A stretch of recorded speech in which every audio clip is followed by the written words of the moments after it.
তো নবম ও দশম শ্রেণীর শিক্ষার্থীরা আজকে আমরা চতুর্থ অধ্যায়ের 4.1 সূচক ও লগারিদমের আমরা 3 এবং 4 নং সমাধান করব। তো 3 এবং 4 নং আমরা সমাধান করব। তো 3 নাম্বার অঙ্কের মধ্যে কি আছে? 3 নাম্বার অঙ্কের মধ্যে আছে হচ্ছে 2 ইনভার্স 1 প্লাস 5 ইনভার্স 1 আর তার উপর হচ্ছে -1 পাওয়ার -1।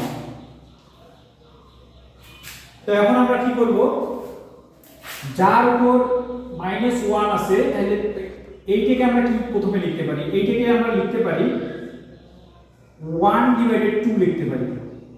ঠিক আছে, হচ্ছে মাইনাসের উপর যদি মাইনাসের সাথে যদি 1 থাকে, তার উপর যদি -1 থাকে তাহলে আমরা সেইটাকে আমরা লিখতে পারি 1/2। যেহেতু আমাদের এই জায়গায় 2 আছে, যদি এই জায়গায় 3 থাকতো আমরা 3 লিখতাম, 4 থাকলে 4 লিখতাম, 5 থাকলে 5 লিখতাম। মাঝখানে প্লাস আছে প্লাস দিব, আবার দেখো 5 আছে তার উপর হচ্ছে -1 আছে পাওয়ার। তো এইটাকে আমরা কিভাবে লিখতে পারি? এইটাকে লিখতে পারি 1/5। আর উপরে -1 যেমন আছে তেমন থাকবে পাওয়ার। তো আমরা এই জায়গা থেকে কি পাবো? এই জায়গা থেকে আমরা আর গুণ করব। আর গুণ করলে কি হবে? 5 এর সাথে যদি আমরা 1 গুণ করি তাহলে 5 একে 5, 2 এর সাথে যদি আমরা 1 গুণ করি তাহলে 2 একে 2, আর নিচে হচ্ছে 5 এর সাথে আমরা 2 মানে লসাগু করব, 5 দুগুণে 10, আর তার উপরে আছে হচ্ছে -1। তো এই জায়গা থেকে আমরা পাবো 5/2 যোগ করে দিব, প্লাস করে দিব 7, আর নিচে হচ্ছে 10, তার উপর হচ্ছে -1। তো আমরা এইটাকে এই জায়গা থেকে আমরা লিখতে পারি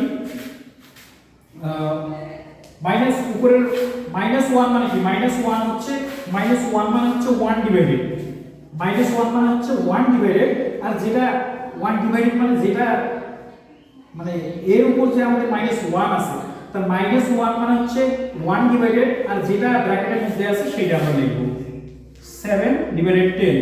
তা দেখো ভাগের নিচে ভাগ আছে, তাহলে এখন আমরা একটু উল্টাই দেব। উল্টাই দিলে কি হবে? গুণ হয়ে যাবে, আর 10টা যাবে উপরে, 7টা আসবে নিচে। তো এখন যদি আমরা এটা যদি ক্যালকুলেশন করি তাহলে হবে আমাদের 10/7। এটা হচ্ছে আমাদের অ্যানসার। এবার আমরা 4 নম্বর অঙ্কটা করব। তো 4 নম্বর অঙ্কের মধ্যে কি আছে?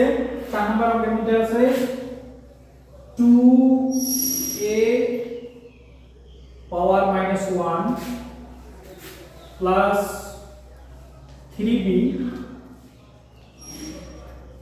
টু দি পাওয়ার -1, আর হচ্ছে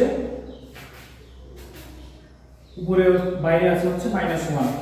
তো এইটাকে আমরা এইভাবে লিখতে পারি, 2 এর সাথে আমরা 1 গুণ করে দেব। 2 এর সাথে যদি আমরা 1 গুণ করে দেই তাহলে 2 থাকে, আর নিচে ডিভাইড মাইনাস থাকে মানে ডিভাইডেড, তাহলে 2 এর সাথে আমরা 1 গুণ করলাম, তো 2 একে 2 হলো, আর আমরা এটা আমরা নিচে নিয়ে আসবো। ঠিক সেম কাজটা এই জায়গায় করো, মাঝখানে প্লাস দিবা, দেওয়ার পরে 3 এর সাথে আবার 1 গুণ করো, 3 একে 3, আর হচ্ছে -1 হচ্ছে ডিভাইডেড, আর বিটা আমরা নিচে লিখবো। আর -1 মানে হচ্ছে যেমন তেমন। তো এখন এই জায়গায় আমরা কি করতে পারি? আমরা আড়াআড়ি গুণ করব। দেখো 2 এর সাথে যদি আমরা b গুণ করি তাহলে 2b, মাঝখানে প্লাস, এর সাথে যদি আমরা 3 গুণ করি তাহলে 3a, আর নিচে কি থাকে? দুইটা যদি আমরা লসাগু করি তাহলে ab, আর বাইরে কি থাকে? বাইরে থাকে হচ্ছে -1। তো এই জায়গা থেকে আমরা কি করব? দেখো, আচ্ছা এই জায়গা থেকে আমরা লিখতে পারি এই রকম যে 1, এই যে উপরে দেখো বাইরে কিন্তু আমাদের আছে -1, তো -1 থাকে মানে কি? 1, আর মাইনাস মানে হচ্ছে ডিভাইডেড, আর হচ্ছে ডিভাইডেডের পর আমরা ব্র্যাকেটের মধ্যে যেই অংশটা আছে সেটা আমরা লিখব। তাহলে হচ্ছে 2b plus 3a divided ab। দেখো 1 আছে, ডিভাইডেড আছে, আবার 2b প্লাস 3a আবার ডিভাইডেড আছে, ab আছে। তো এখন আমরা এটা উল্টাই দিই। উল্টাই দিলে কি হবে? 1 থাকবে এবং কি হবে?